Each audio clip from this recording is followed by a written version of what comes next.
चालू करो बे। 16 अप्रैल को general Asim Munir two nation theory की फिर से तस्दीक करते हुए दिखाई देते हैं। दोस्तों, आज का डिबेट हो रहा था कुछ दिन पहले हुए आतंकी हमले के बारे में, जिसमें 26 से ज़्यादा हिंदुओं को मार दिया गया था। इस पर जवाब देने के लिए आज के डिबेट में पाकिस्तान के 2 पत्रकार थे और उन दोनों ने पाकिस्तान को नंगा कर दिया था। एक पत्रकार ने तो सीधे तौर पर नंगा कर दिया और दूसरे ने घुमा फिरा के किया।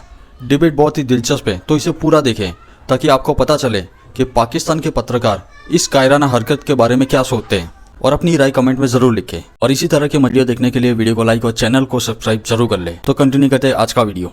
अब आपके उप प्रधानमंत्री इशाक डार कह रहे हैं वो फ्रीडम फाइटर्स हो सकते हैं। जा पूछ क्या? A journalist to a journalist, एक पत्रकार से सवाल पूछ रहा है। ये टाइमलाइन, ये क्रोनोलॉजी कुछ क्या ये इशारा नहीं कर रही है? तो पहले से तैयारी हो रही थी इस नापाक हरकत को अंजाम देने की। तो रुको जरा, सब्र करो। अच्छा, मैं ये कह रही थी कि मुझे नहीं लगता कि ये कोई प्लान करके इन्होंने बात की है, बल्कि 77 ईयर्स से टू नेशन थ्योरी तो हमें बार बार पढ़ाई जाती है, बताई जाती है कि कई लोग भूल ना जाए, इसलिए कि ऐसा तो नहीं है। अब इतने सालों बाद लोगों को यही लगता है कि ऐसा कोई प्रॉब्लम नहीं है कि हिंदू और मुस्लिम साथ नहीं रह सकते। आखिर आपके यहाँ भी तो रह ही रहे ना इतने सालों से। तो वो चीज तो बहरहाल उनकी लोगों ने पसंद नहीं की थी और रिजेक्ट भी एक तरह से काफी लोगों ने कर दी थी। लेकिन जहां तक ये बात है कि जी उसके बाद अटैक हुआ है, तो ऐसा इत्तेफाक भी हो सकता है, क्योंकि ये बात तो हमारे हर वक्त की जाती है कि हिंदुस्तान हमारा दुश्मन है और समझ रहे हो आप? टू नेशन थ्योरी की बात भी बार बार की जाती है।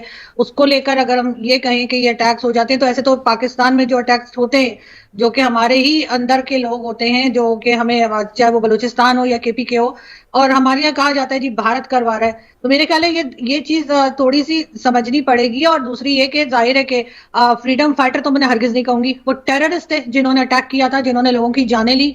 ये हुई ना बात। 27 के करीब लोगों को मार डाला रिलीजन पूछ के, और वो बिल्कुल टेररिस्ट है। और हरगिज उन्हें मैं फ्रीडम फाइटर नहीं कहूंगी। फ्रीडम फाइटर की हमारे यहाँ जो डेफिनेशन दी जाती है, मेरा ख्याल है कि उस पर मैं तो एग्री नहीं करती। और यहाँ पे अगर पाकिस्तान के अंदर कुछ हो जाए तो कह देते हैं कि टेररिस्ट है, और बाहर कहीं हो तो फ्रीडम फाइटर का नाम दिया जाता है। मेरे ख्याल है यहाँ पर जरूर हमें अपनी पॉलिसीज को देखने की बहुत सख्त जरूरत है। नहीं, ये इस साफगोई की भी दरकार है। लेकिन यहाँ पर जो आपके रक्षा मंत्री हैं ख्वाजा आसिफ आरजू, वो तो स्काई न्यूज पर कल ही कह रहे थे कि हम तो 30 साल से आतंकवादियों का समर्थन कर रहे हैं, इस गंदे खेल में हमें शामिल होना पड़ रहा है, अमेरिका ने फंसवा दिया आतंकवादियों को, हम समर्थन देते हैं। वो तो खुद कबूल कर रहे हैं, ये तो मैंने तो नहीं कहा, रक्षा मंत्री ने। आपने भी वो इंटरव्यू देखा होगा। बात तो सही है। जी बिल्कुल, देखिए मैं इस पे यकीनन अप्रिशिएट करूंगी ख्वाजा आसिफ साहब को कि आखिरकार उन्होंने ये बात कबूली। वरना इससे पहले जो मेरे जैसे जर्नलिस्ट ये बात किया करते थे तो हमें गद्दार और पता नहीं क्या क्या नाम दिए जाते थे, सोशल मीडिया पे ट्रोलिंग की जाती थी। लेकिन अब अगर हमारे इस वक्त के सिटिंग मिनिस्टर ये बात कर रहे हैं तो ये बहुत अच्छी बात है कि पाकिस्तान ने इस बात को कबूला। पाकिस्तान अगर इस बात को कबूल लेगा तभी कुछ ठीक भी कर सकेगा, क्योंकि जाहिर है ख्वाजा आसिफ साहब ने ये भी कहा कि हमसे गलती हुई है, बेशर्मो शर्म करो, शर्म हमारी मिस्टेक थी, ये भी उन्होंने मेंशन किया है। लेकिन क्या उसके बाद इन तमाम चीजों से वो निकलने को तैयार हैं? क्या वो निकल पाएंगे? ये बात उन्होंने नहीं बताई। और डेफिनेटली किसी ना किसी जर्नलिस्ट को, चाहे वो इंटरनेशनल मीडिया का, उनसे पूछना चाहिए कि अब आपने इसमें से बाहर निकलने के लिए क्या सोचा है, या आप इसी तरीके से जो है वो यही सब सपोर्ट करते रहेंगे? इसलिए कि अगर नहीं कर रहे तो सबसे पहले हाफिज सईद और उस तरह के लोगों को जेल में डालें।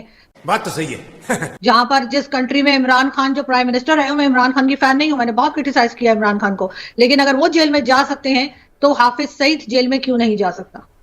बहुत ही अहम बात कही आपने, और बहुत से लोगों को ताजुब होगा। पाकिस्तान और पाकिस्तान की पत्रकारिता बेबाक है, ये बात मुझे कहने में कोई गुरेज नहीं है। बहुत से लोग मुझे ट्रोल भी कर सकते हैं, लेकिन राजा फैजल, ये बहुत ही अहम बात कही है यहाँ पर आरजू ने। जिस पाकिस्तान में आप इमरान खान को जेल में डाल सकते हैं, ये हाफिज सईद में कौन से सुरखाब के पर लगे हुए हैं, इनको पकड़ के जेल में क्यों नहीं डाल सकते आप लोग? तो रुको जरा, सब्र करो। देखिए, मेरी नजर में जो मेरे पास इतलात है उसके मुताबिक तो पाकिस्तान ने उनको 68 साल की सजा दी हुई है और वो जेल में ही हैं। अगर किसी की उनसे मुलाकात होती है या किसी और सहाफी की उनसे मुलाकात हुई है पिछले दिनों में बाहर कहीं, तो वो उनको ही पता होगा। मेरी इतलात के मुताबिक वो 68 साल की सजा काट रहे हैं जेल में। क्या बात कर रहे हैं? अब अगला सवाल आपका प्लीज। मतलब वो सजा काट रहे हैं तो फिर कोई भी मुजरिम जो होगा या जो जेल में है पाकिस्तान की, वो कहेगा भाई ऐसी जेल मुझे भी दे दो। राजा साहब नहीं कहेगा ऐसी जेल जैसी हाफिज सईद को दी हुई है 68 साल की।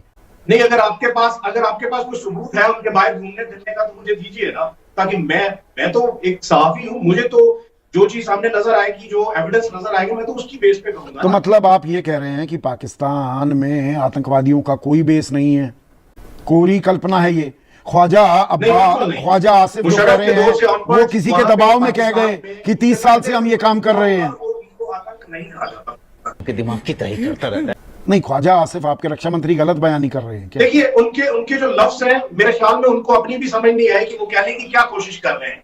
ऑन रिकॉर्ड अगर चीजों को देखा जाए तो जिन लोगों को पाकिस्तान ने सपोर्ट किया वो सीआईए के साथ मिलकर सपोर्ट किया, और वही लोग आज काबुल में अपनी हुकूमत बना के बैठे हुए हैं। और उन्हीं लोगों के साथ दोहा में बैठ के अमेरिकन ने, सीआईए ने बैठ के उनसे बात की थी। अगर उनसे बात हो सकती है, और उन्हीं लोगों के साथ अगर आज ministry of external affair of India can sit with them and talk with them, तो वो उनको आप टेररिस्ट तो कंसिडर नहीं कर सकते। रुक तेरे को बताते थे। मैं अफगान तालिबान की बात कर रहा हूँ। पाकिस्तान ने अफगान तालिबान को ऑफ कोर्स पाला। पाकिस्तान ने अफगान तालिबान जैसे दूसरे मुजाहिदीन को भी पाला। इसलिए पाला कि सोवियत को यहां से निकालने के लिए पाला। और सोवियत को निकालने में पाकिस्तान ने सीआईए के साथ मिलके, अमेरिकन के साथ मिलके, सऊदी अरब के साथ मिलके उनको फैसिलिटेट किया, फाइनेंस किया।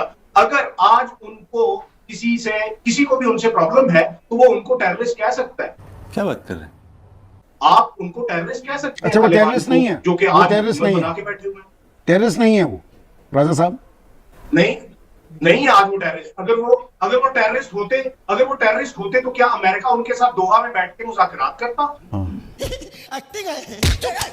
अगर वो टेररिस्ट राजा होते, साहब, तो क्या मेरे साथ जनरल विशंबर दयाल हैं। राजा साहब, न्यू दिल्ली एक कोई बात चर्चा कर रहे हैं। न्यू दिल्ली तालिबान को राजा साहब टोक्यो लेके रुकिए जाता? तो, अरे रुकिए तो थोड़ा, कोई यहाँ पर हम किसी जल्दबाजी में नहीं है। जनरल विशंबर दयाल आपसे कुछ सवाल पूछना चाह रहे हैं। जनरल विशंबर राजा साहब, अगर आपने अमेरिका और सऊदी अरेबिया के साथ मिलके सोवियत यूनियन को वहां से निकालने के लिए टेररिस्ट को पाला, तो ये भी बता दो कि किसके साथ मिलके आपने उन टेररिस्ट को पाला जिससे जम्मू एंड कश्मीर पिछले 35 साल से ब्लीड कर रहा है। ये हुई ना बात।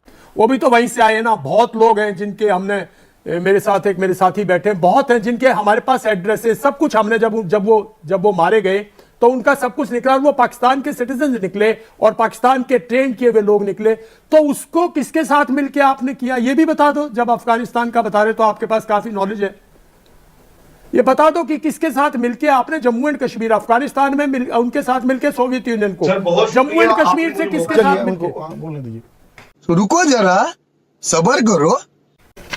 जी sir, thank you very much. On the basis of resolution 47 of United Nations, of course ये जो मामला है ये पाकिस्तान और भारत के बीच में एक ऐसा मामला है जो कि अभी अनफिनिश्ड बिजनेस है, जिसके तहत Pakistan always stands with people of Kashmir, people of Jammu and Kashmir. उनके साथ पाकिस्तान सॉलिडेरिटी शो करता है। इन केस ऑफ व्हाट, उनके साथ हमेशा आपको यूनाइटेड नेशन में खड़ा होता हुआ नजर आएगा। इन पास्ट में मिलिटेंसी को भी पाकिस्तान ने सपोर्ट किया, लेकिन ऑन मुशर्रफ ऑनवर्ड पाकिस्तान की ये पॉलिसी नहीं रही। क्या बात कर रहे हैं? वहां पे आज जो कुछ भी आपको नजर आ रहा है, जिस किस्म की भी रेजिस्टेंस नजर आ रही है, वो वहां पे उनकी होम ग्रोन वो आपको नजर आएगी। हाँ, जहां तक बात है कि ये पर्टिकुलर इंसिडेंट था पहलगाम वाला, मैं इसको कंडेम करता हूं। इसको मैं ये समझता हूं कि ये एक टेररिस्ट एक्टिविटी है, और अगर ये टेररिस्ट एक्टिविटी वहां पे मौजूद किसी रेजिस्टेंस फाइटर ने किया है तो I don't stand with him. I do consider that this was a terrorist activity. तो ऐसे में बहुत अच्छा देखिए, ये साफ गोई आपने भी दिखाई राजा साहब की ये टेररिस्ट एक्टिविटी है, इसमें बिना लाग लपेट आप भी इस बात की तस्दीक कर रहे हैं। ये हुई ना बात। पर आपके उप प्रधानमंत्री इशाक डार कह रहे हैं कि 22 अप्रैल को हमले किए, जिन्होंने ये हमले किए वो फ्रीडम फाइटर्स हो सकते हैं। ये पाकिस्तानी इस्टेब्लिशमेंट, ये एक्टर्स, स्टेट एक्टर्स और नॉन स्टेट एक्टर्स का ये खेल ही चलता रहेगा ना। ये साफ हो जाता है इससे कि पाकिस्तानी इस्टेब्लिशमेंट जो है वो कहीं ना कहीं गाहे बगाहे इन आतंकवादी ताकतों को वो समर्थन देती है। बात तो सही है। अब आए ना लाइन पे। तो दोस्तों, आपको वीडियो कैसा लगा मुझे कमेंट में ज़रूर लिखें, और अगर वीडियो पसंद आया हो तो वीडियो को लाइक और चैनल को सब्सक्राइब जरूर कर ले।